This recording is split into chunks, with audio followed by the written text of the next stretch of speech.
I just spent the last 2 weeks reading a 700-page book by Thomas Sowell, a Stanford economist. It's called Basic Economics. The economy seems confusing and complicated, but it's not. Most people never learn how it actually works, so they keep getting fooled. By the end of this video, you will understand why taxing the rich hurts the poor people the most, why making rent cheaper creates housing shortages, why making food cheaper makes it disappear.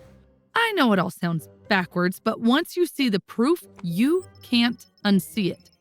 So, let us start. The year is 2008. The state of Maryland has a problem. They need money. So someone comes up with an idea. Let's tax rich people more. Maryland had about 8,000 millionaires. They do the math and say, if we raise their taxes, we'll collect $106 million more every year. Done! Problem solved. Everyone celebrates. Here's what actually happened. Year 1, they collected the tax. Everything is going to plan. Year 2, somebody counts the millionaires again. There were only 6,000 left. 2,000 millionaires had just vanished. They moved somewhere else. Instead of gaining 106 million, Maryland actually lost 257 million in total tax revenue. Oregon tried the same thing, raised taxes on high earners and lost billions over time. And here's the lesson. And I really want you to get this. People respond to rewards, not intentions. Maryland intended to raise money, but what they actually did was reward millionaires for leaving. So the millionaires left, and they took their businesses, their restaurants, their companies with them. The jobs disappeared.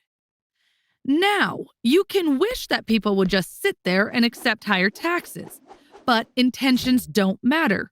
Rewards do. What this means for you, in your business, your relationships, your life. Don't ask what you want people to do. Ask what you're rewarding them to do. Number 2, every choice has a cost. Let's say you have $10. You want a Starbucks, a burger, and a movie ticket. Can you have all 3? No. $10 is $10. You get the Starbucks, you skip the burger. You get the burger, forget the movie. Every single choice means giving up something else. That's a trade-off. Economics is not about what you have, it's about what you do with what you have. And this isn't just with small things, this is how the world works. For example, Venezuela has massive oil reserves. They should be rich, but they're broke. Switzerland has nothing in the ground. They should be poor, but they're one of the richest countries on earth. The same rule applies to you. Every dollar you spend, every hour you work, every person you hire, it can only be used once. The real question is not, can I afford this? It's, what am I giving up to get this? For example, you buy a BMW for $50,000. Beautiful car. Leather seats. You feel like you made it. But here's what you didn't see. If you bought a Toyota Corolla for $20,000 instead and invested the extra $30,000 in 10 years, it could almost be worth $60,000. In 30 years, you are looking at almost $250,000. That BMW didn't cost you $50,000. It cost you $250,000. That's the trade-off. Every time you spend money, you're not just spending money. You're spending what that money could have become. Same with your time. Same with your energy. Same with your attention. Once you start seeing trade-offs, you can't unsee them. And that's either the most terrifying thing you'll ever learn or the most powerful. Number 3, prices are messages. There's this famous story. Soviet leader Gorbachev visits Britain and asks Margaret Thatcher, "How do you make sure people get food?" She replies, I don't. Prices do. Think about that. London has not grown enough food to feed itself for over a century. Millions of people, 3 meals a day. There is no minister of sandwiches, no government office decides where the bread goes. And yet every morning, fresh fish arrives from Norway, beef from Argentina, coffee from Brazil. Nobody is coordinating this. Prices are. Let me show you why no human could ever do what prices do. Imagine you're in charge of all the pizza in your country. Not one pizza shop, all of it. Your job is to make sure everyone who wants pizza gets it. You would need to know how many people want pizza today versus tomorrow, which cities need more, what toppings, how much cheese to make, which means deciding how much milk goes to cheese versus ice cream, how many tomatoes to grow, how many ovens to build. And all of this changes every single day. You cannot know all this. No human can. No computer can. Too many variables changing too fast. But this problem gets solved every single day. Remote little towns get pizza. Big cities get pizza. Nobody is in charge. Nobody is planning it. Prices do it. When pizza is scarce, prices go up. Suppliers rush to make more. When there is too much, prices drop. Suppliers slow down. Nobody sends these messages on purpose. They just happen, based on how many people want something and how much of it exists. The price isn't the enemy. The price is the only one telling you the truth. So the next time you see a price that makes you angry, just pause for a second. Ask yourself, what is this price trying to tell me? Is something scarce? Are too many people chasing too little supply? The price isn't the problem. It's the only honest signal you've got. Number 4, price controls never work. New York City has thousands of abandoned apartments, just sitting there, empty. Meanwhile, homeless people sleep on the street right outside those buildings. There are 4 times as many abandoned apartments as homeless people in New York. Let me show you how this happens. Imagine your school makes an announcement. Tomorrow, free pizza at lunch, unlimited, take as much as you want. At first, just the kids who normally buy lunch show up. Small line, normal. But word spreads fast. Now everyone shows up. Kids who usually bring lunch from home, kids from other grades, everybody. And everybody's grabbing extra slices, just in case. 20 minutes later, the pizza is gone. The early kids hoarded everything. The ones who came late got nothing. This is what happens every single time you mess with prices. Now go back to New York. Rent was getting expensive. People were struggling. So politicians step in. They make a rule. Landlords can't charge more than a certain amount. Rent control. Problem solved, right? Wrong. At the lower price, suddenly everyone wants their own place. The college student who is going to stay with his parents now gets his own apartment. The widow who is thinking about moving in with the family keeps her 3-bedroom to herself. Remember the free pizza example? The same thing happens here. Everyone grabs extra, and the people who actually need it get nothing. But wait, it gets even worse. If landlords can't raise rent, they stop fixing things. They stop repairing roofs. Buildings start to rot. Eventually, some landlords just walk away entirely. And that is how you get thousands of empty apartments in a city full of homeless people. Price controls made them worthless to operate. Same pattern with food. Zimbabwe artificially kept prices low during the inflation crisis. Stores emptied within hours. Farmers just stopped bringing food to market because selling at the controlled price meant losing money, so they didn't sell. People starved while crops rotted on farms. This is what happens when you set prices too low. Now let me show you what happens when you set the prices too high. India, early 2000s. The government wanted to help farmers, so they guaranteed a high price for wheat. No matter what happens, Farmers get paid well. Sounds great, right? Wrong again. If the government guarantees a high price, farmers grow more wheat to make a profit. So that is what they did. They produced way more wheat than anyone could need. And the government had to buy it all. 11 million tons of wheat piled up in warehouses. And then it rotted, while people in other parts of the country were starving. So here's the pattern. Set the price too low, shortage, people can't get it. Set the price too high, surplus, product rots while people starve. Either way you mess with the prices, you break the system. And here's the cruel part. Price controls are supposed to help the poor. But when the thing disappears, rich people find workarounds. They bribe someone. They know someone. Poor people suffer the most. The solution becomes the problem. What this means for you, when a politician promises to make something affordable by controlling the price, ask one simple question. What happens to the supply? Number 5, profits and losses are directions. Picture a school lunch table. You notice kids go crazy for fruit snacks. So you start bringing extra packs and trading them for stuff you want. It works. You're making a profit. The profit tells you something. Keep going. Bring more fruit snacks. People want them. Now imagine you try the same thing with raisins. Nobody wants them. You cannot give them away. That is a loss. You wasted your allowance on something nobody wanted. That loss also tells you something. Stop. Try something else. Profits say, yes, do more of this. Losses say, no, stop doing this. Simple, but here is what most people miss.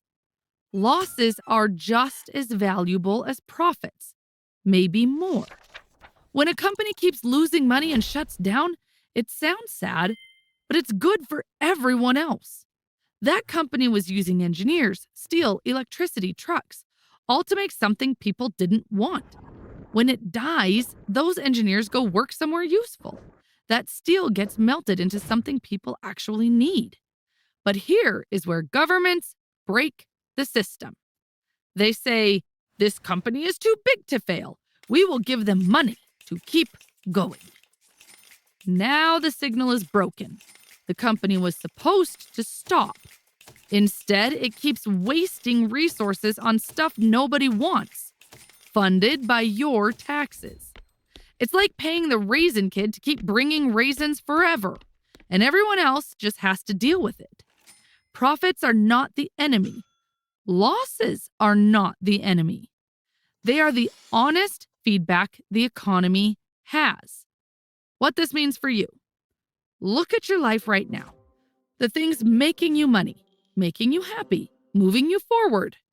Do more of that. And kill that side project bleeding cash for 3 years. Don't feel bad. That's not failure. That's the market telling you the truth.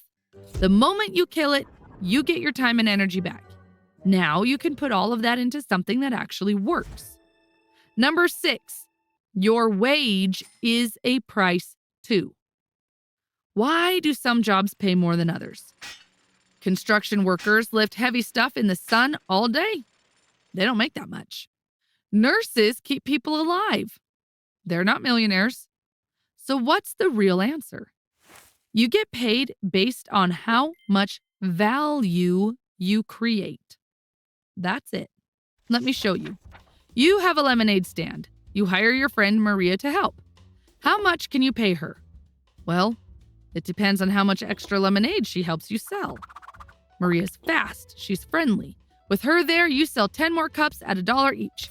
That's $10 of extra value in your pocket. You can pay her up to $10 and still break even. Now, imagine you hire your other friend, Jake. Jake's slow.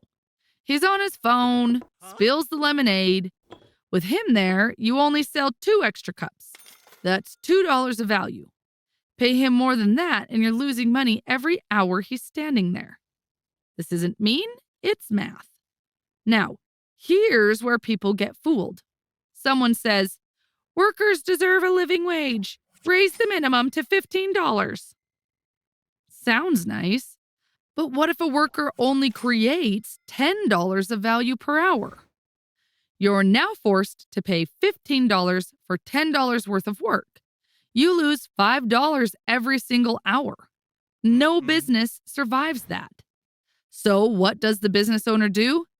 He doesn't hire that person. He buys a self-checkout machine instead. He cuts hours. He closes the shop. So here is what this lesson means. Your boss isn't paying for your time. He's paying for your results. More valuable results, more money. Want to earn more? Create more value. Learn the skill nobody else wants to learn. Number 7, trade makes everyone richer. You've got a sandwich. Your friend has pizza. You each kind of want what the other person has. So, you trade halves. Did the total amount of food change? No. But are you both happier? Yes. That's trade. It creates value without creating more stuff. Nobody lost. You didn't beat your friend. She didn't beat you. Both of you won. Now, here's where adults completely mess this up. Politicians talk about trade between countries like it's a war. We're losing to China. They're stealing our jobs. We need to win. But trade isn't a game with winners and losers. If it were, why would both sides keep doing it? Year after year, century after century. One country buys stuff from another because it's cheaper than making it themselves. The other country sells because they get paid well. Both countries end up with more stuff than if they tried to make everything on their own.